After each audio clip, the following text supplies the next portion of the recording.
D'abord, tu ressens une anxiété constante. Tu commences à avoir peur de regarder ton compte en banque. Tu te mets à paniquer au moindre imprévu financier. Moi, j'ai pas peur de regarder mon compte en banque, les gars, je sais qu'il y a rien. Wesh.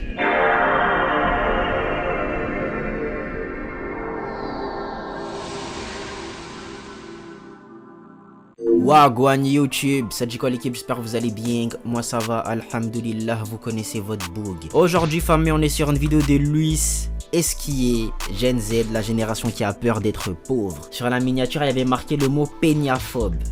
Je crois que ça veut dire ce que ça veut dire, c'est-à-dire la phobie d'être, d'être pauvre ou je sais pas quoi. Péniaphobe ou péniaphobie et l'inquiétude financière, voilà. Crainte excessive et irrationnelle de devenir pauvre.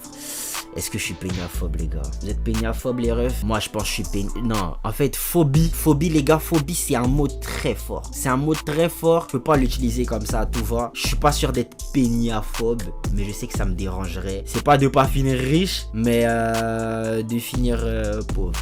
Genre c'est chaud. Voilà quoi, on associe souvent l'argent à la liberté. Je dis pas que l'argent ça fait tout, que ça va faire mon bonheur ou je sais pas quoi et tout. Mais tu vis mieux avec que sans. Donc ouais, je peux pas dire que je suis péniaphobe. Quoique reste à voir, peut-être que le jour où je sens que ça approche, que je vais flipper ma race, on sait jamais. Voilà. Donc ouais, on va voir ce que lui c'est ce qu'il a à nous dire sur le sujet. Installez-vous confortablement, petite boisson, petite collation, vous connaissez la chanson. En espérant que le réseau ne bug pas. C'est parti, let's go. Quelque chose est en train de se passer et personne ne s'en rend compte. Ou plutôt, on évite de trop en parler. Je sais pas si vous serez d'accord avec moi, mais je trouve qu'il y a un truc qui détruit cette génération. On a dû faire 5 ans d'études alors tu peux juste faire des millions à la fin. Ouais, je savais que ça allait venir ça. Le délire des gens qui affichent leur succès sur internet et tout, qui montrent qu'ils ont, voilà, qu'ils ont réussi. Le problème c'est que les gens aujourd'hui vont se comparer. Je regardais une vidéo pas plus tard qu'hier, ouais, hier, où il y avait un mec qui disait qu'il y avait des petits de... Je dis petits de 21 ans, j'ai littéralement 21 ans. Mais des gens ouais, qui ont 21 ans et qui disaient purée, j'ai raté ma vie, quoi, j'ai rien accompli à 21 ans. 21 ans. Chacal, 21 ans, c'est le début, ok?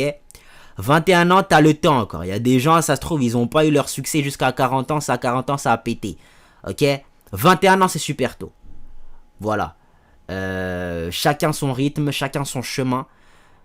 En fait, faut vraiment arrêter de se comparer. Les réseaux, là, si tu veux regarder pour te motiver et tout, tu regardes des gens qui ont réussi, tu te motives, ok. Si tu regardes pour te comparer en mode, ouais, lui, il a réussi, il avait mon âge, et moi, j'ai cet âge-là, et je suis toujours là, là, pour moi, ça commence à devenir toxique, ça commence à devenir malsain. Oui, on est tous d'accord avec toi, Diana. Merci pour cette vidéo. Putain, j'ai fait plus de 103 000 € avec mon téléphone. Il y a 10 000 € par mois, j'ai seulement 18 ans. J'ai l'impression qu'aujourd'hui, il y a une immense pression concernant le succès et le fait de réussir sa vie. Le problème, c'est qu'on est confronté tous les jours à une multitude de contenus sur lesquels le succès se manifeste uniquement par du plan matériel. En fait, je ne sais pas si je suis la seule à mon âge qui a peur de ne pas réussir. Je suis une 2003 et du coup, j'ai 22 ans cette année et moi, j'ai peur de ne pas réussir. Récemment, j'ai vu sur Instagram qu'il y a de plus en plus de jeunes qui sont atteints de la pénophobie. Genre la phobie de devenir pauvre. Retenez bien cette vidéo. Si dans 10 ans, je suis pas millionnaire, je m'en vais ici parler de la... J'ai pas besoin d'être millionnaire, frérot. J'ai besoin d'être à l'aise financièrement. Tu vois, j'ai pas envie d'aller signer un contrat, un CDD, un CDI, un ce que tu veux, tu vois. Être à la merci. Avoir un lien de subordination avec un patron que j'aime pas, t'as vu. Les gars, j'ai fait ça 1 mois et demi, ça m'a saoulé, je suis parti les refs. Genre, je le ferai toujours, hein. Je suis pas dans un délire où vraiment ça me dégoûte et je vais jamais le faire. Genre, pour arrondir les fans, parce que YouTube ça paye pas des masses, t'as vu. Si là demain ça me demande d'aller chercher un appart, je pourrais pas faire ma vie que à partir des vidéos YouTube. Mais l'objectif final ce serait de faire ça, tu vois, de réussir à monétiser ce que je kiffe faire, tu vois, les vidéos. Je sais pas moi, devenir un levier marketing pour d'autres gens, avoir tellement, me transformer en média, tu vois, que ça part dans des délires un peu, voilà. Et ouais, j'ai pas besoin d'1 million, je vais juste pouvoir vivre de ça tranquillement. Million les gars, c'est... Je dis pas que ça, j'en ai pas envie, tu me dis ouais j'ai la capacité, c'est une possibilité, je dis pas non. Bah non, je dis pas non. Mais c'est pas ma finalité, ok? Puis si je deviens millionnaire, j'ai envie de travailler pour devenir multimillionnaire Et puis si je deviens multimillionnaire, j'aurai envie de travailler pour devenir milliardaire, et ainsi de suite. Péniaphobie. La peur de rater sa vie. Parce qu'en ce moment, je vois de plus en plus de réels, de jeunes, soit qui expliquent à quel point ils en ont marre du salariat, soit qui montrent une vie de rêve, que ce soit à Bali ou à Dubaï. Moi, je déteste les gens qui crachent sur le salariat comme ça, les gars. Le salariat, c'est... En fait, moi, je vous ai dit, pour ceux qui veulent vraiment... Parce que les gars, l'entrepreneuriat, c'est pas drôle. L'entrepreneuriat, c'est pas drôle, il faut qu'on se le dise. Tu vois, t'es ton propre patron, il n'y a personne qui est sur tes côtes pour te dire fais ci, fais ça et tout. Là, si je décide de pas me lever pour pas bosser, eh ben le travail il est pas fait, je suis pas payé. Tu vois, et puis il y a des mois où t'es pas payé, t'as pas une sécurité de montant qui rentre constamment dans ton compte, t'as vu, c'est vraiment pas drôle. C'est vraiment pas drôle. Tu travailles H24 les gars. Il n'y a pas un jour où j'ai pas travaillé ce mois-ci. Enfin le mois dernier plutôt. Là on est en mars, là au moment où je vous parle. Il n'y a pas un moment où j'ai pas bossé. Ok. Il y a des jours où j'ai bossé plus que d'autres, certes. Mais il n'y a pas un jour où j'ai rien fait genre. C'est vraiment... Ben, moi je kiffe ce que je fais. Donc des fois je le ressens pas comme un effort. T'as vu. Là quand je suis en train de filmer, ça fait pas vraiment effort. Tu vois. Et moi, c'est ça que je kiffe, en mode, faire un truc que tu... C'est-à-dire, même dans le salariat, c'est un truc qui est possible. Tu peux te retrouver dans un truc que tu kiffes, et voilà, être salarié. Il n'y a pas tout le monde qui a la capacité, qui a la force, parce que les gars, c'est fatigant. Auto-entrepreneur, les gars, c'est fatigant. Tu vois, t'es pas assuré de réussir, en plus, il y a plein de gens qui flopent. Parce que vous voyez sur les réseaux tous les gens qui réussissent, mais il y a plein de gens qui flopent, les gars. C'est une folie. Mais ça, ils ne montrent pas la plupart. Et moi, le salariat, en fait, le seul problème que j'ai avec ça, c'est les gens qui vont justement signer des contrats en entreprise, CDD, CDI, ce que tu veux, et qui vont en fait compter sur ce salaire pour réussir leur vie et devenir riches. Genre, travailler en entreprise et espérer gravir les échelons pour avoir à la fin un salaire de cadre de je sais pas quoi et tout. C'est une possibilité, ok? Mais à la fin, tu finis quand même avec un salaire. Tu ne deviendras pas, selon moi, tu ne deviendras pas richissime. Tu peux super bien vivre, je pense, hein, en étant salarié. Il y a des gens qui le font et tout. Mais tu ne seras pas richissime, selon moi. Et puis moi, ce que j'aime aussi dans l'auto-entrepreneuriat, dans l'entrepreneuriat plutôt, c'est que tu es libre. Moi, si demain j'ai envie d'aller bosser, je sais pas moi, je prends l'avion, j'ai envie d'aller bosser là où je suis, je peux le faire. Il n'y a pas de souci à partir du moment où j'ai, tu sais, les gens qui disent ouais, nomade digital, je sais pas quoi et tout. Moi, c'est une possibilité. Mais pour l'instant, je suis pas suffisamment riche, j'ai pas suffisamment becté pour me permettre de le faire. Mais je sais qu'un jour, ça pourra devenir une possibilité.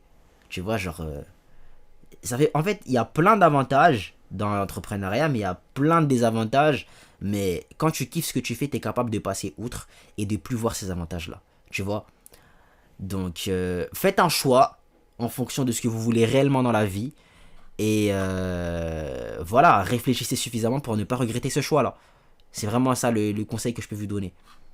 Point où à chaque fois que tu passes 5 minutes sur TikTok, tu peux avoir l'impression que tout le monde a envie de partir à l'autre bout du monde, acheter des montres de luxe et rouler en Lamborghini. Les gars, ça. L'impression que tout le monde a envie de partir à l'autre bout du monde, acheter des... Je trouve ça extrêmement moche, les gars. C'est moche.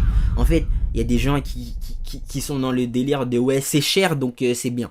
C'est pas parce que c'est cher que c'est stylé les rêves, ça c'est moche. Des montres de luxe et rouler. Après ça, je sais que c'est des trucs, mon frère il aurait grave acheté, les gars. En Lamborghini. Par contre, la voiture de luxe, il y a moyen, j'achète. J'aime bien les belles chops. Mais pas Lamborghini.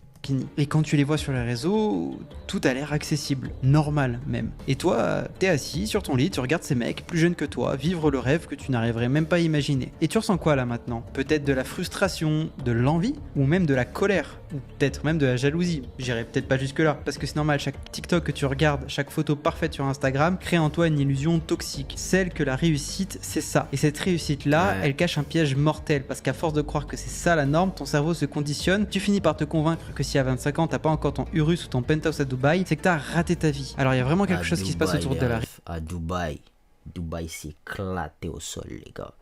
J'arrive pas à vivre à Dubaï, wesh. richesse sur les réseaux sociaux. Il faut vraiment qu'on en parle parce que si tous ces sujets vous intéressent de près ou de loin et même de savoir un petit peu les tendances actuelles, bah vous allez voir qu'il y a même des termes scientifiques qui ont été inventés si on veut pour parler de ce phénomène. Et j'ai enquêté et je vais vous dévoiler tout ce que j'ai découvert. Donc c'est parti. Raconte-nous, Maïdji. Il se fait appeler Braise sur les réseaux et il a 20 ans avec 1 million de dollars de voiture. Et il étale sa richesse sur les réseaux comme si c'était normal. Je ne le ferai jamais, les gars. Ça, très peu pour moi, les refs. C'est un bon moyen pour se mettre l'œil sur soi. Voilà, j'ai pas besoin de ça dans la vie. J'ai pas besoin de ça dans la vie, les refs. Quand je deviens riche, il y aura des signes, mais je resterai dans la subtilité. Subtilité, les refs.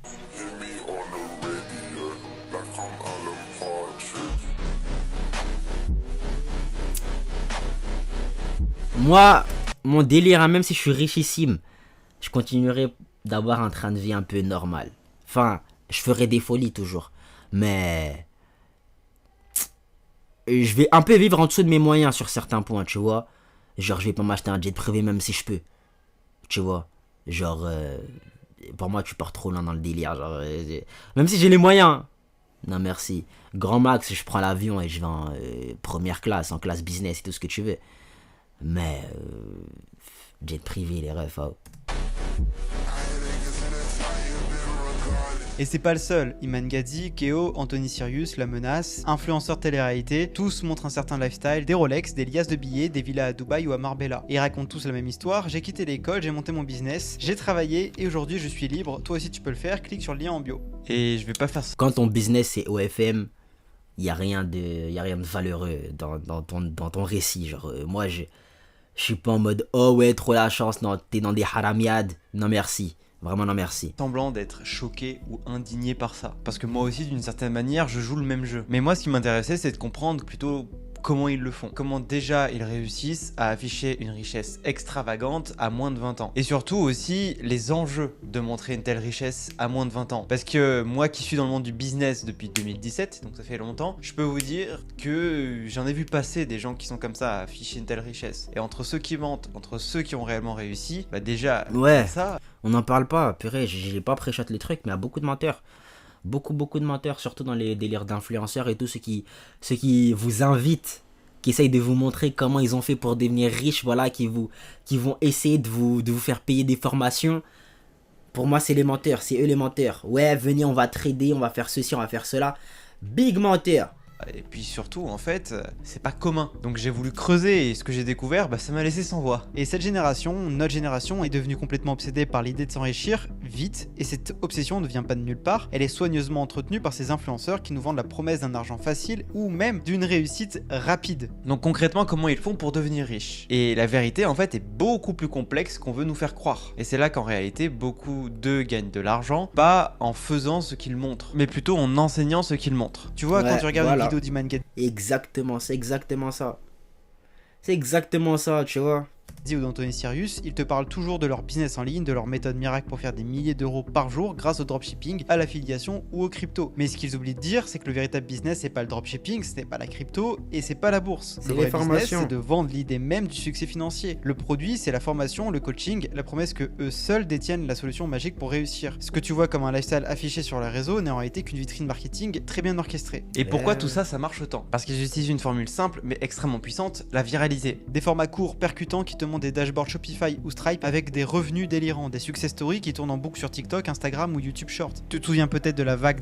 Et vous vous faites avoir. Moi, j'ai jamais... J'ai toujours trouvé ça louche, les gars. J'ai toujours trouvé ça louche. Genre, tu veux m'aider. Tu veux m'aider, moi, à devenir riche. Je vais le répéter une fois de plus, les gars. Je deviens pété de thunes. Je vais pas vous montrer comment j'ai fait. Enfin, les plus malins d'entre vous devineront, je pense.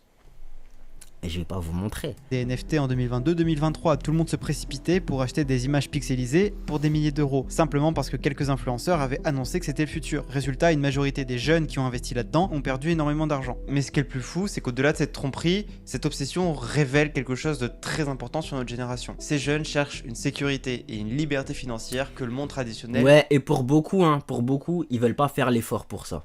Ils ne veulent pas faire l'effort pour ça. Ils cherchent la poule aux œufs d'or, la licorne, tu vois. En mode, ouais, ça c'est l'occasion de fou, les gars. Argent facile, rapide. Voilà, mets-toi dans celle-là, tu vas voir que ça va payer. C'est pas comme ça, les refs, faites les efforts pour travailler. C'est des choses qui prennent du temps et je trouve que ça a plus de valeur quand ça prend du temps, quand tu mis les efforts dedans pour, tu vois, tu vas plus apprécier le truc. Tu vas plus apprécier le truc. Et puis pour moi, la réussite, c'est pas forcément avoir v'là les thunes et plus travailler.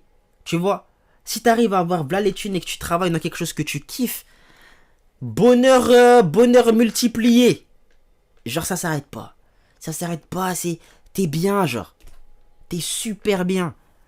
Ne nous offre plus. On connaît tous le même qui est arrivé il y a pas longtemps de Nicolas qui paye. Et c'est exactement ça. On n'en peut plus, on se fait surtaxer, on travaille pour l'État en France et on ne gagne plus rien, nous en perso. On a vu nos parents galérer après la crise de 2008, on voit les loyers exploser, on voit l'inflation augmenter, alors oui, notre obsession pour l'argent est réelle, mais elle est nourrie par une véritable anxiété face à l'avenir. Et c'est pour ça qu'on est prêt à tout pour réussir. On est prêt à suivre ces influenceurs, même si au fond de nous, on sait qu'ils se jouent peut-être de nous. Parce qu'ils nous vendent quelque chose dont... Crois-moi qu'il y en a qui sont persuadés. Hein. Crois-moi qu'il y en a qui sont persuadés. Attends, oh. Il y en a, ils voient vraiment ça comme, voilà, poule aux œufs d'or, licorne, comme je t'ai dit. On a désespérément besoin. Une réponse à notre anxiété, qu'on va voir un peu après. Alors officiellement aujourd'hui, comment ils arrivent à devenir riches? D'abord, beaucoup se lancent dans le business en ligne, dropshipping, affiliation, vente de formation. Ensuite, on a vu l'explosion d'intérêt pour les crypto-monnaies et les investissements en ligne, malgré les risques énormes. Et enfin, il y a une forte hausse de jeunes qui cumulent plusieurs emplois, simplement pour joindre les deux bouts et se sentir plus en sécurité financièrement. Mais ce que je veux que tu comprennes aujourd'hui, c'est que derrière cette quête frénétique de richesse rapide, il y a une véritable machine marketing qui tourne à plein régime. Et cette machine, elle exploite notre besoin le plus profond de validation sociale et de sécurité financière dans un monde où rien n'est garanti. Et si on comprend ça, on comprend mieux pourquoi autant de jeunes sont prêts à suivre des conseils financiers non vérifiés, à croire des faux millionnaires et à prendre des risques énormes pour juste se sentir enfin libre. Mais la vérité derrière tout ça, c'est que cette obsession pour la richesse rapide, et je dis bien rapide et pas la richesse sur le long terme, parce que vous pouvez devenir millionnaire sur le long terme, mais là on parle de vraiment de gars qui veulent acheter une Lamborghini à 20 ans depuis zéro, bah ça a un coût psychologique et humain énorme. Et c'est exactement ce dont on va parler maintenant. Parce que si tu penses... Pour moi, hein, si ta mentalité c'est de t'acheter une Lamborghini dès que tu deviens riche, tu vas pas rester riche longtemps. Hein. Tu vas pas rester riche longtemps. Vous savez que le problème des gens qui ont pas de tal, c'est même pas le fait qu'ils gagnent pas assez de tal, c'est le fait qu'ils savent pas gérer leur tal. Ça veut dire on te donne plus d'argent, tu auras les mêmes problèmes juste avec plus d'argent. Tu vas pas rester riche longtemps. T'as vu? Donc ouais, commencez déjà à mieux gérer vos sous à partir de maintenant. Ensuite on voit si voilà, on vous donne plus ou je sais pas quoi. Tu vois? Avoir tout compris jusqu'ici, attends de découvrir ce qu'on va montrer dans le prochain chapitre. Pour commencer, on va parler de la première chose évidente à laquelle tout le monde pense. Si les jeunes sont aujourd'hui obsédés par faire de l'argent, c'est avant tout à cause des réseaux sociaux. Parce que auparavant, il fallait être intéressé par tout ce qui touche à l'entrepreneuriat pour tomber sur des gars qui faisaient étalage de richesse sur les réseaux. Mais maintenant avec TikTok et les shorts, la croissance des plus grands influenceurs business, il suffit de scroller 2 minutes sur Insta et t'es quasiment certain de tomber. C'est tellement laid les gars, purée. C'est moche. C'est pas parce que c'est de la marque que c'est stylé les refs, wesh. Je vais passer pour un rageux, mais je m'en fiche. Les gars, c'est laid ça. Sur un contenu qui parle d'argent, de près ou de loin. D'ailleurs, on va s'amuser un peu. Ça te dit de créer un starter pack? On va faire un jeu. Imagine un homme dans la vingtaine, style old money un petit peu. C'est quoi ce style? C'est un style vestimentaire à la mode en ce moment pour ceux qui veulent montrer qu'ils sont riches sans trop en faire. En gros, tu prends des fringues de luxe sans logo, genre Bruno Cucinelli ou du Loro Piana. T-shirt blanc, pantalon en lin beige, mocassin qui coûte un SMIC. Et si tu veux acheter un t-shirt blanc, t'es obligé qu'il coûte cher. Je sais pas, fait du sens les gars. Mes parents ils sont partis en Chine, ils m'ont ramené des t-shirts blancs de qualité. Je vais commencer à... Je deviens riche, moi je vais faire mes courses en Chine les gars. Pour la montre, la Rolex évidemment, Datejust pour commencer, puis Daytona quand t'es vraiment chaud. Mais là c'est pas assez, non, parce que la richesse sur les réseaux, ça passe avant tout par une voiture. Porsche? Non, trop classique. Tu veux percer? Achète une Lamborghini, Urus, Aventador, peu importe, tant que c'est tape à l'œil. Et avec ce portrait, t'as forcément déjà des influenceurs en tête. Ah oui, j'allais oublier, 80% du temps, les vidéos sont faites à Dubaï avec des gratte-ciel dans le fond. Bref, des bons gros clichés sur pattes. Et en anglais ou français, la seule chose qui change, c'est la formation qu'ils te vendent à la fin. Ou FM, dropshipping, SMMA, et parfois tu fais même plus la différence. Et si je dis ça, c'est pas pour critiquer, c'est simplement que tous se ressemblent. Et tous montrent exactement la même richesse sur les réseaux. Tu t'es expatrié de France pour aller à Dubaï généralement, ou tu es quelque part entre Thaïlande et Bali, histoire de prouver que la vie a vraiment changé. Et tous ces mecs et ces filles qui montent cette richesse, ils ont ton âge, voire bien plus jeune. Et puis à toi, qui regarde ça depuis ta chambre avec ton bureau mal rangé, et à côté ta chaise, avec tes vêtements pas assez sales pour être lavés, mais pas assez propres pour être rangés. Et qu'est-ce que tu ressens? De la frustration peut-être? De la jalousie? Non, peut-être pas jusque-là, on dirait plutôt de l'envie. Parce que, faut se l'avouer, cette vie peut faire rêver. On a tous envie d'y goûter, et ce sentiment c'est normal. Mais voilà le piège. À force de consommer ces images de réussite idéalisées, notre cerveau s'habitue à penser que c'est la norme. Que si t'as 25 ans et que t'as pas encore ton Urus, ta Rolex ou ton penthouse à Dubaï, c'est que tu t'es planté quelque part. Et il est là le véritable danger. Parce que derrière les clichés, derrière cette vie parfaite, bah y a une réalité que personne ne montre. Une réalité beaucoup moins sexy et beaucoup plus compliquée. Et ça mérite d'être décrypté en profondeur. Et c'est exactement ce qu'on va faire dans la suite de cette vidéo. Parce que ce phénomène ne vient pas seulement des réseaux sociaux. Ce que j'ai trouvé, c'est que derrière tout ça, bah en fait, il y a même des principes et des biais psychologiques très profonds. Déjà, on est tous obsédés par ce besoin d'appartenance. C'est ancré dans notre cerveau depuis la préhistoire. On veut être accepté, validé par les autres. Et aujourd'hui, cette validation sociale, bah elle passe par le luxe. Pourquoi? Parce que sur Instagram, TikTok ou YouTube, montrer qu'on a de l'argent, c'est montrer qu'on a réussi. Donc qu'on appartient à une certaine élite. C'est devenu la norme pour prouver que tu as ta place dans la société. Peut-être que tu sens une certaine frustration quand tu vois une story de quelqu'un que tu connais s'afficher avec un autre influenceur connu. Ou même quand tu vois des gens un petit peu connus entre eux, tu te dis que t'aimerais faire partie de ce groupe. Que pour ça, tu dois prouver ta valeur parce que eux, ils sont à Bali et pas toi par exemple. Tu as probablement ressenti cette peur à un moment ou un autre, cette angoisse de manquer de quelque chose, ce fameux FOMO, Fear of Missing Out, la peur de rater quelque chose en gros. Et c'est justement ça qui te pousse à faire des choix impulsifs. Acheter ce sac de luxe que t'as vu dans une story, investir dans des NFT ou des cryptos parce que tout le monde en parle. Par exemple, en 2022, il y a des milliers de jeunes qui se sont précipités sur des NFT parce que leur influenceur préféré leur avait dit qu'il fallait absolument en acheter avant que ça n'explose. Et ils ont perdu tout leur argent, les gars. Moi, c'est ça qui me fait peur. T'as vu, moi, j'ai ce désir de réussir.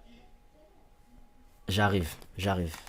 Excusez les refs, je devais aller ouvrir la porte en balle. Donc ouais, qu'est-ce que je disais?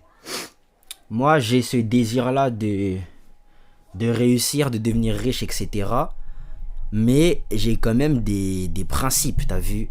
En tant que Muslim boy, je peux pas me permettre de me lancer sur n'importe quel business. La plupart du temps, je vais me poser la question de... Voilà, il faut que je fasse de l'argent halal. Tu vois, je peux pas faire n'importe quel bif, ok? Donc, moi, je m'impose ces limites-là. Il y en a pour qui... c'est cette peur ou cette envie de devenir riche et de réussir, elle est tellement forte qu'ils sont prêts à tout faire. Tout faire. Au niveau des meufs, l'exemple que je peux vous donner, c'est elles ont vu l'occasion de OF. Elles se sont lancées sans réfléchir aux conséquences. Les autres, la majorité des gens qui voulaient pas vendre leur face par exemple, il y a eu, je sais pas moi, trading, dropshipping, tout ça en fait, et on te vend cette idée que c'est facile et que c'est faisable. Il suffit juste de payer telle formation et on va dire c'est facile. Purée, mais des feux d'artifice. Mais ouais, on dit c'est facile et tout, argent facile. Et voilà quoi, ça qui fait rêver les gens. Ça fait rêver les gens. Et vous retrouvez à balancer votre argent n'importe où sans forcément voir des résultats. Je sais même pas si j'ai déjà vu des gens qui ont payé des formations et qui ont réussi à aller quelque part avec. Franchement, s'il y en a, tant mieux pour vous. Hein. Mais moi, perso, c'est pas un truc que je pourrais faire. Je dis ça, hein, mais un influenceur. Sachant qu'il y a tellement d'arnaques. Je pense citer des dizaines. Hein. Logan Paul, Iman Gadzhi, Yomi Denzel, Oussama Ammar, etc. Oussama Ammar, c'est tellement un menteur, les gars. Oh là là. Si.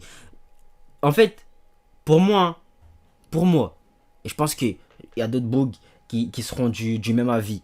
Genre, t'es pas convaincant quand tu ressembles à ça. Voilà. Les gars, c'est pas dire de grossophobie ou quoi, mais genre, en fait, pour moi, quand tu ressembles à ça, ce que tu me renvoies, c'est un manque de discipline sur ta santé physique.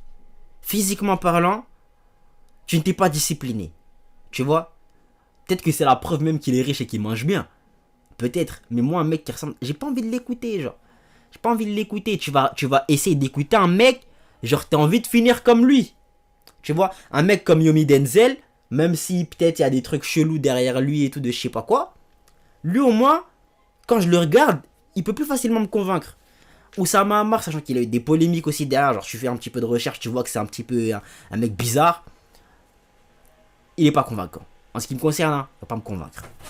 etc. Et le résultat, bah, beaucoup se sont retrouvés endettés, avec des NFT qui valaient 0 quelques mois plus tard. Et pourquoi on fait ça? Parce qu'on a peur de manquer la prochaine grande opportunité, parce que les tendances sur les réseaux vont à une vitesse folle, amplifiée par la viralité des formats courts qui ne donnent même pas le temps de réfléchir. Et il y a aussi ces fameux influenceurs, pseudo-experts financiers, qui te disent quoi faire ton argent sans jamais avoir prouvé de leurs compétences réelles. T'as forcément vu ces vidéos de ces jeunes gars qui te montrent leur compte Stripe ou Shopify en te promettant que toi aussi tu peux devenir millionnaire en quelques semaines.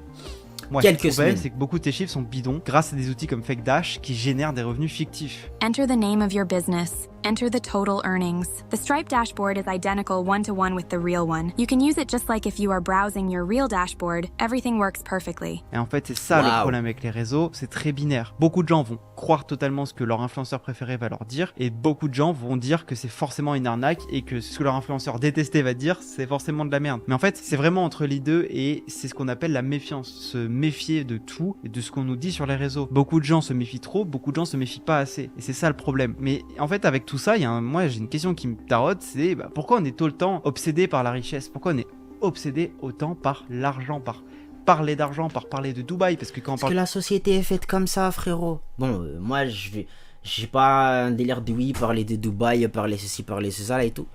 Mais ça a son importance, frère. Ça a son importance. Tu veux faire comment si t'as pas de bif dans la vie, frère? Tu vas aller où?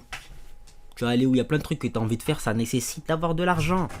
Tu vois, nous ici, on a la gratuité des soins sur la majorité de certaines choses. Le jour où ça le devient plus, le jour où je déménage, je vais ailleurs. J'ai pas de tal pour me soigner, je suis dans le caca. L'argent, ça a son importance. On va pas commencer à... Voilà. Tu vois, à faire mine, ouais, on peut vivre sans et tout, je sais pas quoi. Non. L'argent, ça a son importance de fou.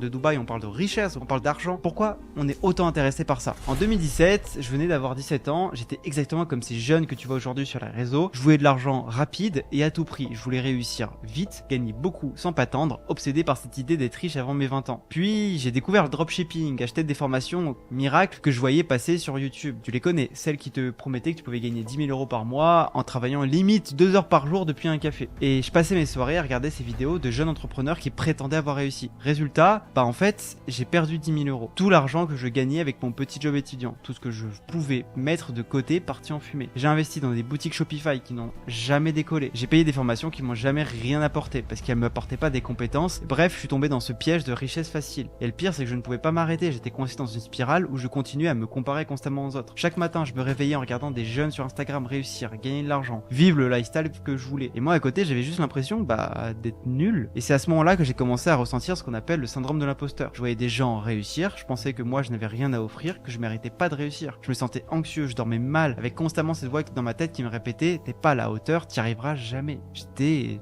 totalement perdu, vraiment. Je croyais au fantasme d'une réussite rapide, facile et immédiate que tout le monde pouvait avoir. Je pensais que tout ce que je voyais sur Instagram, c'était réel. Et au-delà de ce sentiment de frustration, je me suis demandé pourquoi c'était si difficile à vivre. Pourquoi ces images nous rendent si obsédés, presque malades. Pourquoi notre cerveau est devenu accro à cette idée de richesse matérielle. Et ce que j'ai découvert va peut-être te surprendre. Mais ton cerveau, comme mon cerveau, et celui de notre génération, a littéralement été hacké par les réseaux. Et la société actuelle dans son ensemble. Car ce que tu vis quand tu ressens cette frustration, c'est tout simplement d'abord une réaction chimique. Chaque fois que tu scrolles sur Insta, que tu tombes sur une vidéo d'un gars qui montre sa Lambo ou sa montre Rolex, ton cerveau reçoit une petite dose de dopamine, cette fameuse hormone qui peut te procurer un sentiment de plaisir immédiat. Mais le problème, c'est que cette dopamine ne vient pas simplement du plaisir de voir quelque chose de beau. Non, elle vient surtout de l'idée que tu pourrais avoir la même chose. Ton cerveau te fait croire que ce que tu vois, c'est à ta portée. Il te fait croire que toi aussi, tu pourrais conduire cette voiture, vivre cette vie ou posséder cette montre, simplement en le regardant sur les réseaux. Et cette idée-là, elle devient addictive parce qu'elle active ce circuit de récompense dans ton cerveau, constamment. Mais tu sais ce qui est encore pire, c'est que cette obsession, elle ne vient pas seulement d'une simple réaction chimique. En réalité, c'est beaucoup plus complexe. La dopamine, c'est en quelque sorte devenu un mécanisme de défense psychologique face à une réalité économique qui est devenue extrêmement stressante pour toute notre génération. Selon une étude récente sur les comportements financiers de la Gen Z, 35% des jeunes déclarent que l'argent est une source majeure de stress, contre seulement 20% chez les générations précédentes. En gros, notre génération est presque 2 fois plus anxieuse à propos de l'argent que nos parents ou nos grands-parents ne l'ont jamais été. Et pourquoi? Ça devrait pas être le cas, non? En fait, d'un côté, on a grandi dans un monde en pleine crise économique avec 2008, le Covid, etc. On nous répète constamment que l'avenir est incertain, on voit l'inflation exploser, les loyers en hausse, les emplois devenus de plus en plus précaires. On sait que notre génération n'aura aucune retraite. Et on nous met des idées en tête aussi qu'on n'avait pas à la base. On nous explique de plus en plus que le salariat, C'est pas ouf. Tu sais, le terme, la rat race, la rat race, en mode ouais, faut que tu quittes la rat race, que tu sors de la matrice. On nous explique de plus en plus que c'est pas une vie, que t'es esclave de ton salariat et de je sais pas quoi et tout. Du coup, tu te dis, ah non, t'as pas envie d'avoir cette vie et ceci, cela, et tu vois. Genre, quelque part, on nous a créé des problèmes. Genre, dans nos têtes, on nous a mis des craintes en tête qu'on n'avait pas à la base. Mais de l'autre côté, tu regardes juste la société dans laquelle on vit, ça fait du sens. Genre, tu peux pas. L'inflation, ouais, tous ces délires-là, là, tu peux pas, en fait, ne pas réfléchir à ça. Genre, ça va te traverser l'esprit quoi qu'il arrive. Et tout ça, ça crée une anxiété permanente, ainsi qu'un stress financier énorme. Mais d'un autre côté, on est aussi la génération qui maîtrise le mieux les outils digitaux et les technologies pour gérer ses finances. On est ultra connecté, ultra informé. On a accès à des opportunités qui n'existaient même pas au moment de nos parents. Et ce contraste, ça crée une sorte de tension permanente dans ton cerveau. Et pour gérer ce stress, ton cerveau va chercher des solutions simples, immédiates. Des images de réussite faciles à atteindre, des modèles auxquels se raccrocher. Bingo, voilà pourquoi cette obsession de richesse est si puissante. Parce que c'est pas juste une envie, c'est devenu une nécessité mentale. C'est une façon pour ton cerveau de gérer cette contradiction, ce paradoxe qui est profondément ancré dans ta réalité. J'irai pas à dire que c'est mal, déjà je comprends totalement parce que j'ai vécu la même chose. Mais il y a une telle obsession pour l'argent aujourd'hui, par exemple 13% des jeunes sont prêts à renoncer à avoir des enfants et 12% sont prêts à sacrifier leur vie sociale pour assurer la stabilité financière. Et tu trouves pas ça inquiétant? On est tellement obsédé par l'argent, tellement terrorisé par l'idée de finir dans la précarité qu'on est prêt à sacrifier les choses les plus fondamentalement humaines. Avoir une famille, avoir des amis, profiter simplement de la vie. On a là une génération de jeunes qui en peuvent moi je suis dans une mentalité où je vais faire les deux en même temps. Peut-être ça me met des bâtons dans les roues, mais je peux pas en fait ne pas vivre.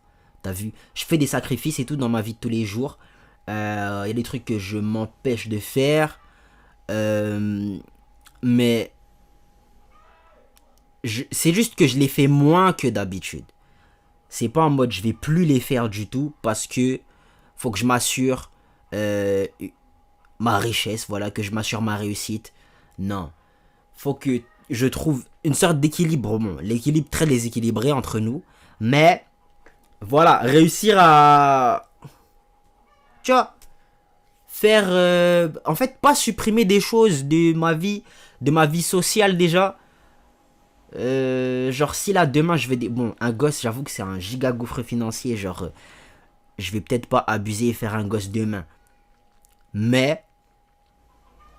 N'empêche, hein, les gars, faire un gosse, je pense que ça pourrait vous motiver, hein. Non, attendez. Il y avait un mec qui disait, je sais plus c'est qui, hein, mais un mec, il a dit, si tu fais un gosse, t'as plus le choix. Tu dois réussir. Tu dois réussir parce que là, tu vas te retrouver avec des charges. Si tu les assumes pas, t'es foutu. Ça veut dire, si tu fais un gosse, t'es obligé de réussir. Je suis de cet avis-là, les gars. Peut-être il faut faire un gosse. Peut-être il faut faire un gosse pour réussir, les rêves. Bon. Dites pas c'est moi qui vous ai dit si jamais vous faites un gosse là demain. Ok? C'est pas moi qui vous ai dit. De ce que promet la vie d'aujourd'hui et qui veulent s'en sortir. Mais ils veulent tellement que s'en sortir que ça nous monte à la tête. T'as sûrement déjà eu cette conversation avec tes parents, tes grands-parents ou même juste une personne plus âgée. Tu leur expliques que tu veux devenir un entrepreneur, créer ta propre boîte, devenir indépendant financièrement. Et ils te regardent avec un air à moitié perdu, à moitié inquiet en te demandant mais pourquoi tu cherches pas juste à avoir un emploi stable? Pourquoi? Parce que chaque génération a grandi avec une définition très précise de ce que signifiait la réussite. Une définition profondément ancrée dans son époque, signifie ses opportunités. Et cette définition-là, elle est totalement différente selon l'époque où tu es né. Par exemple après la Seconde Guerre mondiale, dans les années 80 ou dans les années 2000. Si on regarde la génération de nos grands-parents ou de nos parents, les fameux boomers, leur vision de la réussite est souvent très claire. Un emploi stable, rester 40 ans dans la même entreprise, devenir propriétaire d'une maison, assurer une retraite confortable. Pour eux, la richesse était synonyme de stabilité et de sécurité. Simplement parce qu'ils ont grandi dans un contexte où c'était encore possible. À leur époque, avoir un diplôme signifiait automatiquement décrocher un bon emploi. Être fidèle à son entreprise signifiait évoluer, avoir des augmentations régulières et une retraite décente. Leur réussite financière passait surtout par le travail salarié, stable et durable. Ils n'ont pas grandi avec des réseaux, ni avec l'obsession de montrer sa réussite. Leur richesse était beaucoup plus discrète et intime. On n'affichait pas son argent, on montrait pas sa réussite de façon ostentatoire. C'était déjà mal vu, impoli et même déplacé. Puis sont arrivées les générations X et les millennials. En gros, ceux qui sont nés après les années 70, 80, 95. Et ils ont grandi en entendant qu'il fallait suivre le modèle traditionnel, faire les études, décrocher un bon job, acheter une maison. Mais ils ont vite compris que ce modèle ne marchait pas aussi bien. Ils ont subi de plein fouet la crise financière de 2008, les dettes étudiantes, la précarité grandissante sur le marché de l'emploi. Résultat, pas une génération prise en étau entre deux mondes. Ils voulaient suivre le modèle des boomers, mais la réalité économique leur en empêchait. Ils ont donc commencé à remettre en question ce modèle, tout en essayant désespérément d'y adhérer. La réussite financière chez les millénials et la X, c'est devenu un mélange complexe entre ambition de suivre le modèle traditionnel, avec l'emploi stable, la maison, la famille, et la frustration constante de ne jamais y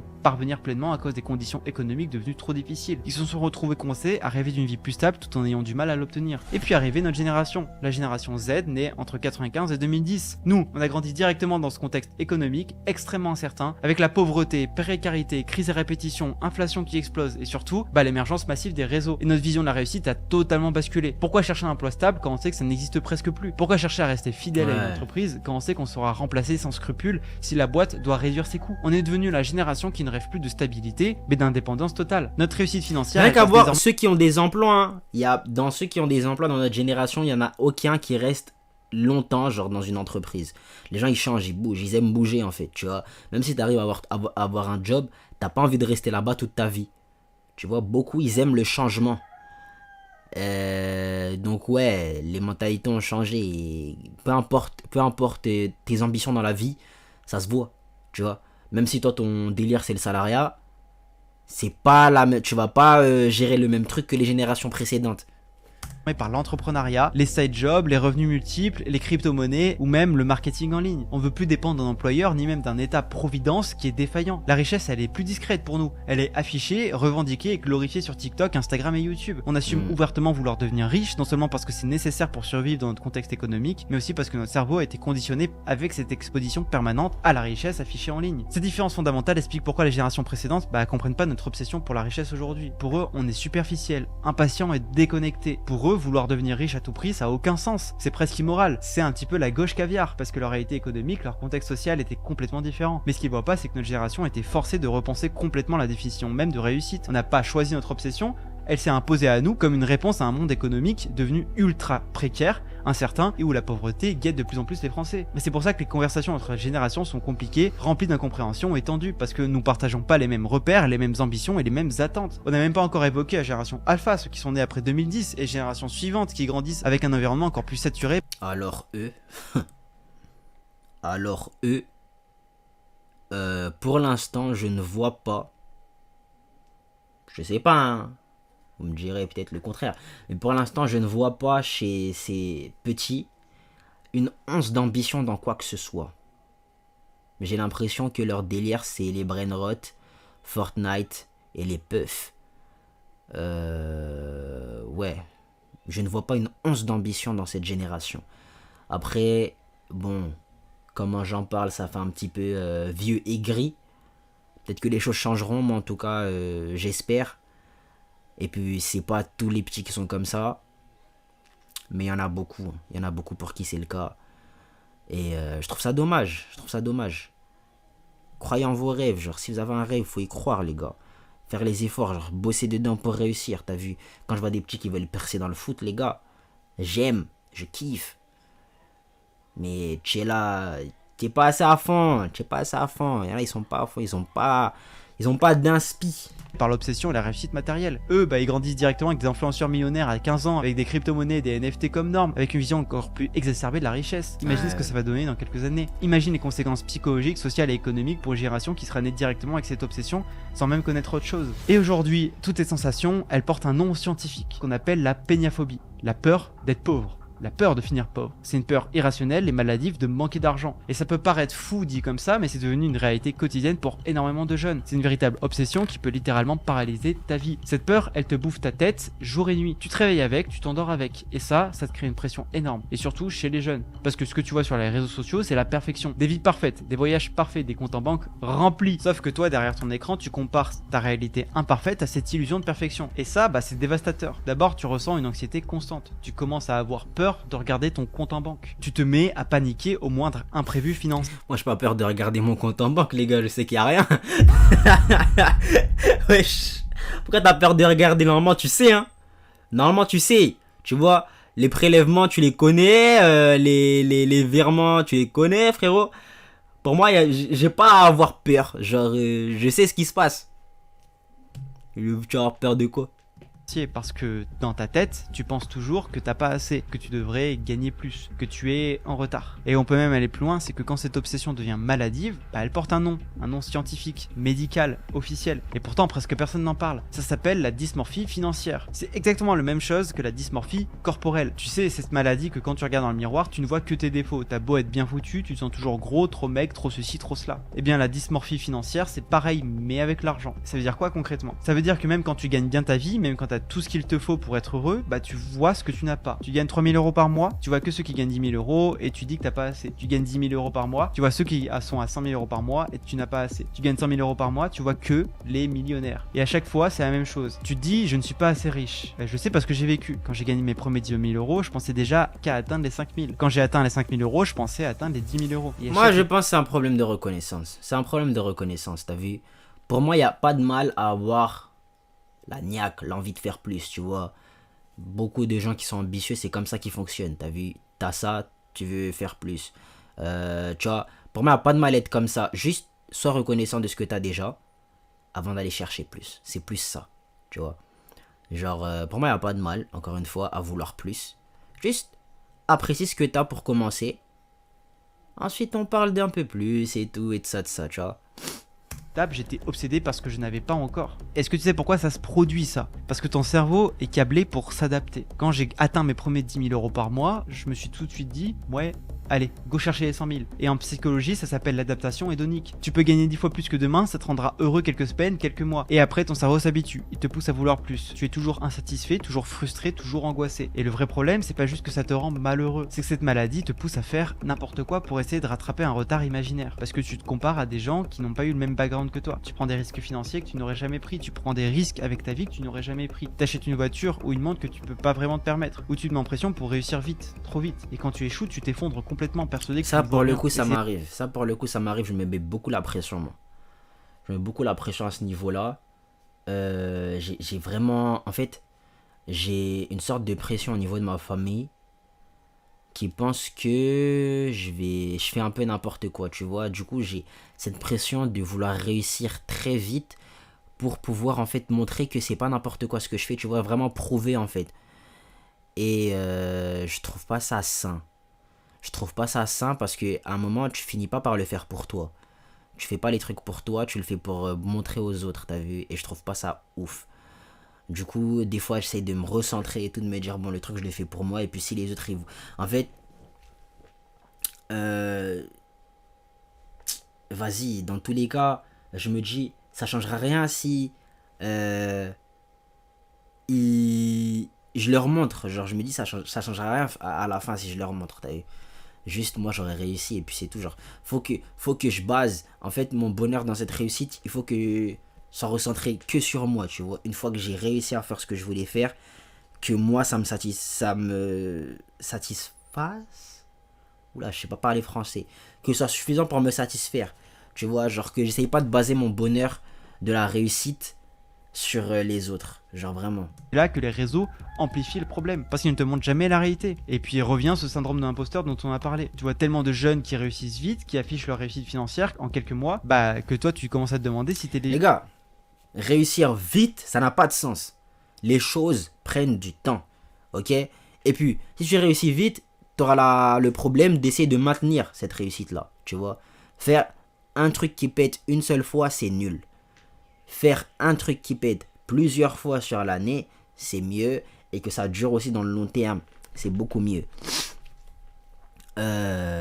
Mais en gros, la différence, c'est que le truc qui pète une seule fois, il va péter beaucoup plus gros que le truc qui pète plusieurs fois dans l'année. Genre, ça va prendre plus de temps, ça va péter doucement, tu vois. Les choses prennent du temps. Moi, en ce qui me concerne, je me suis laissé l'année, voilà. L'année, j'ai commencé à générer des revenus en janvier. Je me laisse jusqu'à décembre pour réussir à aller quelque part.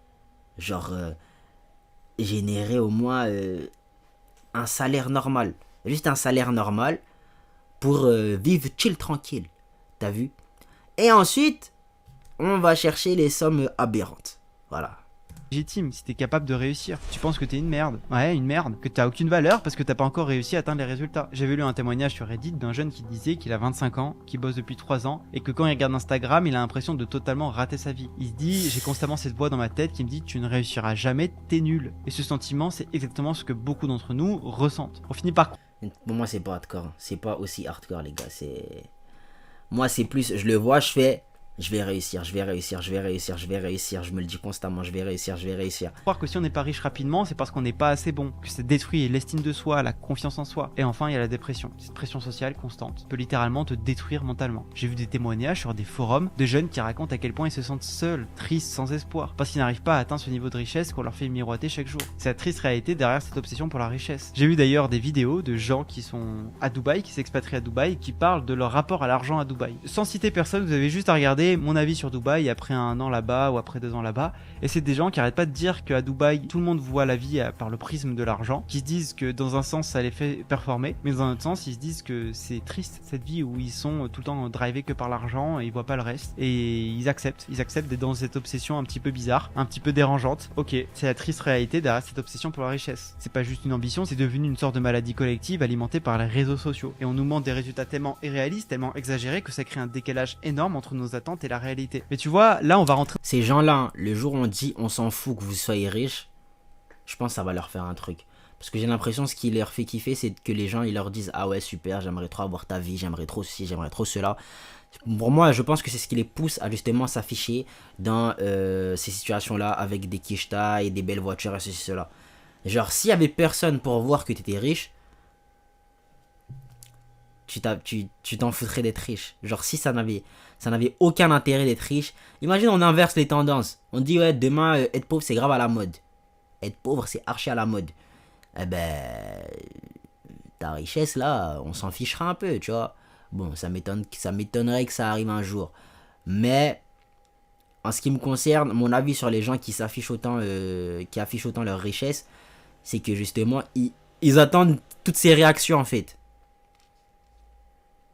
C'est un peu nimp, je trouve. Dans un paradoxe complètement fou. Alors, je sais pas si tu le sens depuis le début de ce documentaire, mais il y a un truc un peu bizarre. Un paradoxe complètement fou qu'on n'a pas encore parlé. C'est que la génération Z, c'est déjà la génération la plus pauvre jamais enregistrée de l'histoire, et pourtant c'est celle qui arrive à s'enrichir le plus rapidement. Comment c'est possible? Déjà, commençons par les chiffres qui peuvent faire mal. Selon un rapport de l'OCDE, publié en 2024, la génération Z est la première génération depuis des décennies à avoir un niveau de vie inférieur à celui de ses parents en même âge. 45% des jeunes de moins de 25 ans déclarent ne pas pouvoir mettre un seul euro de côté chaque mois. 25% vivent sous le seuil de pauvreté en France. Et à peine 10% d'entre eux pensent qu'ils auront une meilleure situation financière que leurs parents. Tu réalises ce que ça veut dire? Ça veut dire que c'est une génération qui part avec un énorme désavantage. Des salaires d'entrée en baisse constante depuis 15 ans. Des prix immobiliers qui ont explosé, rendant l'achat d'un logement presque impossible avant 30 ou 35 ans. Un coût de la vie en hausse constante avec une inflation. Je pense que tous ces éléments, ça force à se donner envie de réussir. Tu vois, tu regardes tout ça, tu te dis t'as pas le choix. T'as pas le choix.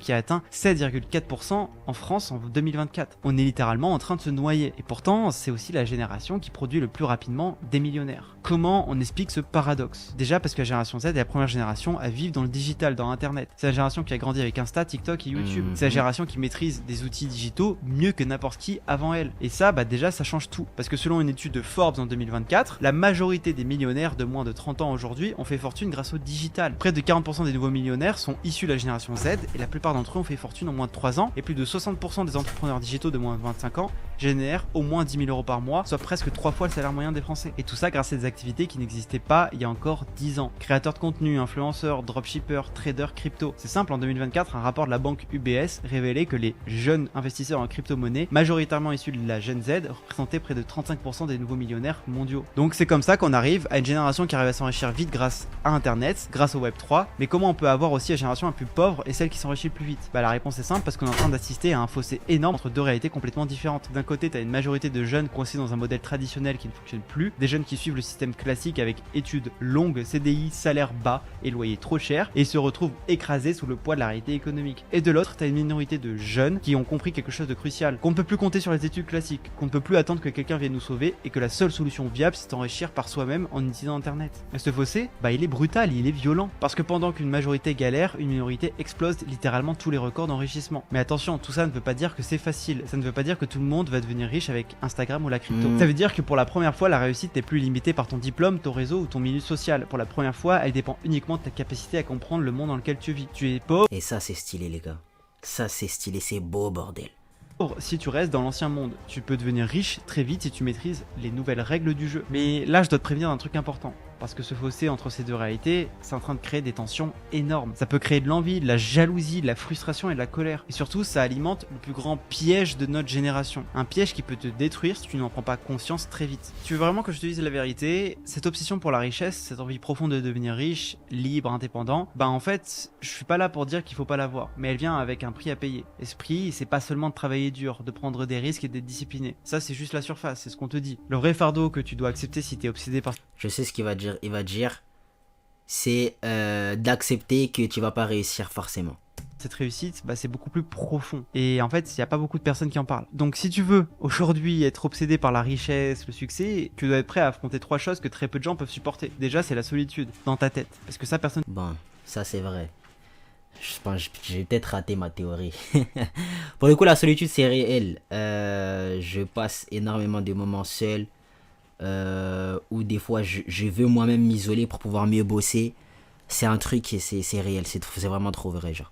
Je te le dis. Mais la réalité, c'est que plus tu avances, plus tu progresses, plus tu réussis et plus tu te retrouves seul. Parce Ouais. que tes amis d'enfance, ta famille, tes collègues, ils ne comprennent pas forcément ce que tu fais. T'as choisi Ouais. une voie que très peu de personnes osent emprunter. Une voie où tu prends les risques d'être différent, où tu sors des sentiers battus, où tu vises des objectifs qui semblent insensés pour 99% des gens. Et forcément, bah tu vas perdre des amis, tu vas perdre des proches. Certains vont penser que t'es juste devenu prétentieux, d'autres vont juste pas comprendre ta réalité. Et ça, bah déjà, c'est dur, ça fait mal. Et c'est le prix à payer. C'est le prix de te dire que tu vas être seul pendant longtemps parce que t'es pas dans le même état d'esprit que les gens. Parce que tu ne peux pas espérer réussir en restant toujours dans le même cercle. Le succès, ça te pousse vers le haut, mais ça t'éloigne aussi des autres qui, eux, ne veulent pas aller vers ce haut-là que tu cherches. Et tu dois l'accepter. La deuxième chose, c'est la pression, celle que tu vas te mettre déjà envers toi-même.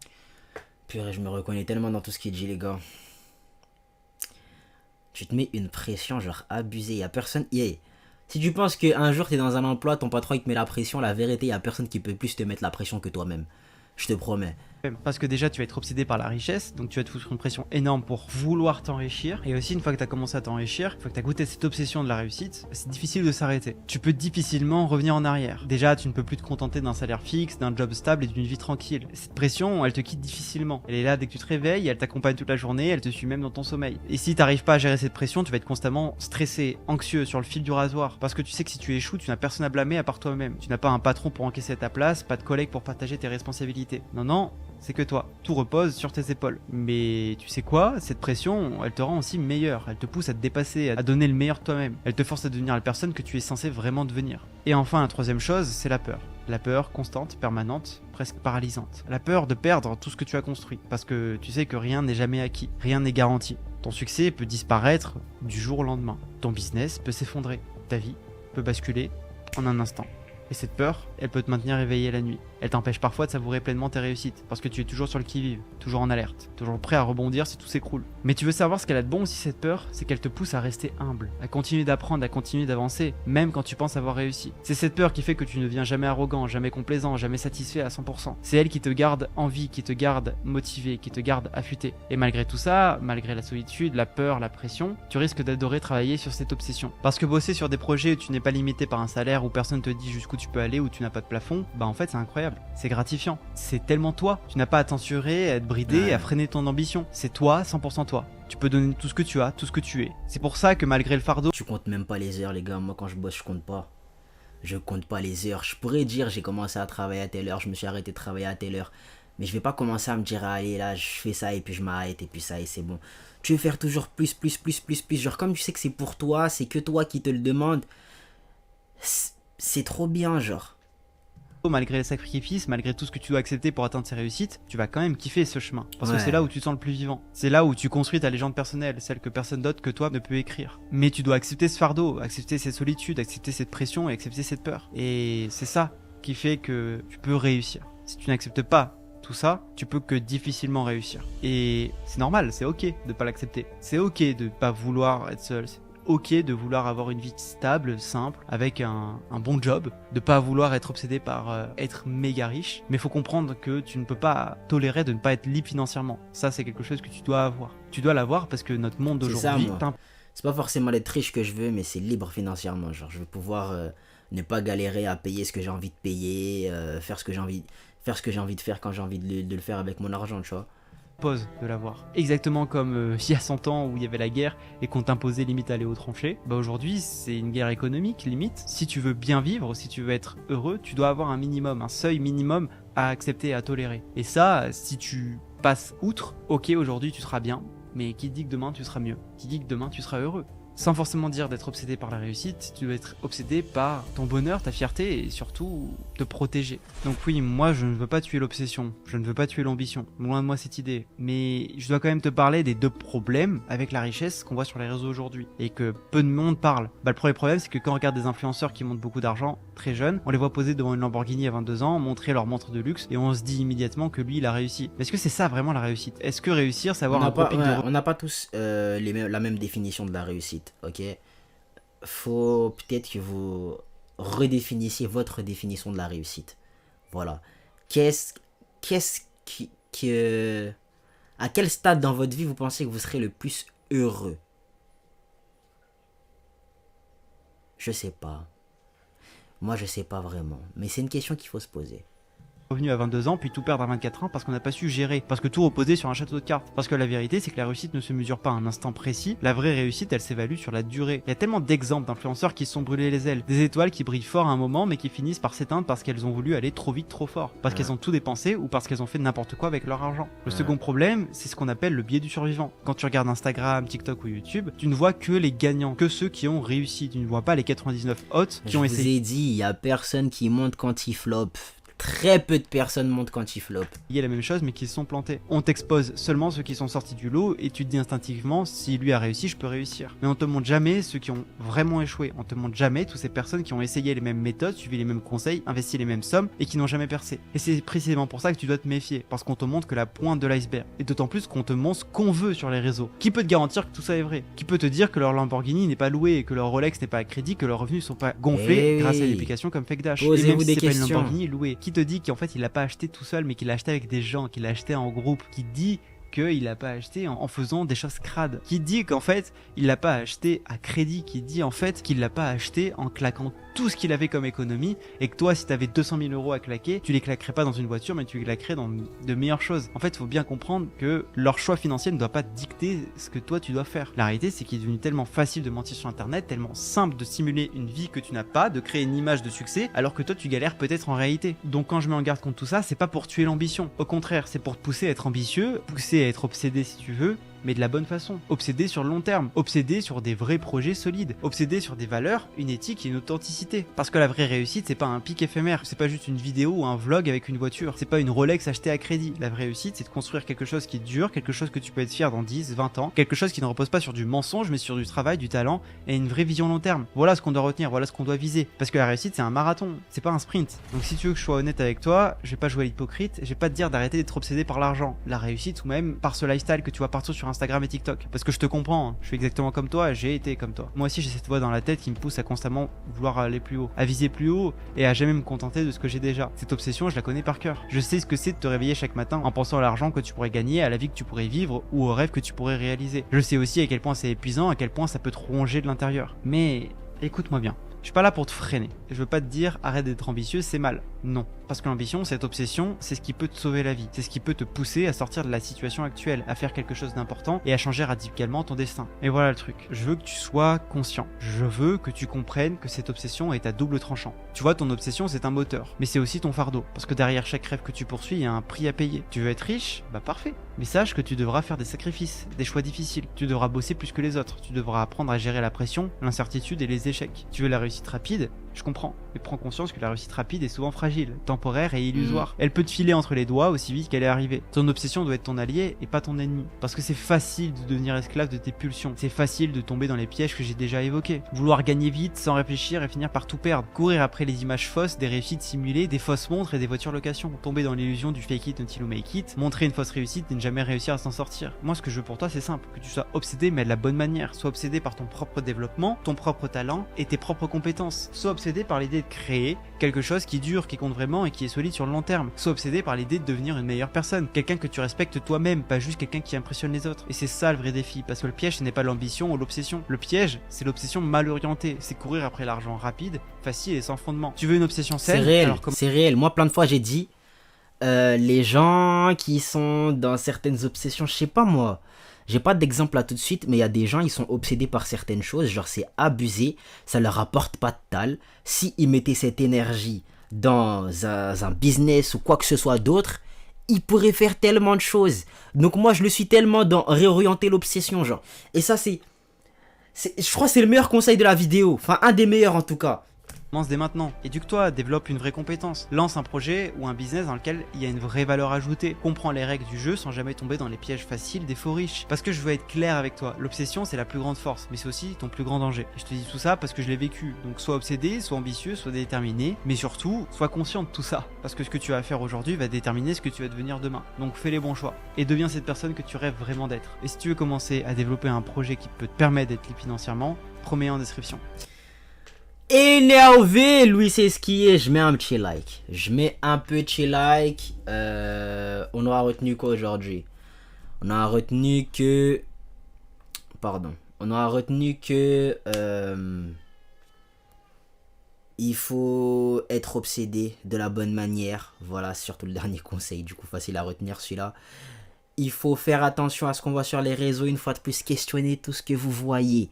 Tout ce que vous voyez. Voilà, je crois là, cette semaine-là, au moment où je tourne, je voulais déjà répéter ce truc. Je vous le répète encore. Questionnez tout ce que vous voyez sur les réseaux. Ne vous laissez pas avoir parce que les gens vous montrent. Il y a beaucoup de scammers dans les gens qui sont riches sur les réseaux et tout. Il y a vraiment beaucoup de scammers, beaucoup de menteurs. Donc, ouais, c'est pas... c'est pas, comment dire, posez-vous des limites aussi. Ne soyez pas en capacité, enfin, ne vous mettez pas en tête que vous êtes capable de tout faire, genre que vous n'avez pas de limite et que vous souhaitez réussir à tout prix, genre peu importe ce qu'on vous met sur le devant de la scène, peu importe ce qu'on vous met sur la table, vous dites ah je le fais.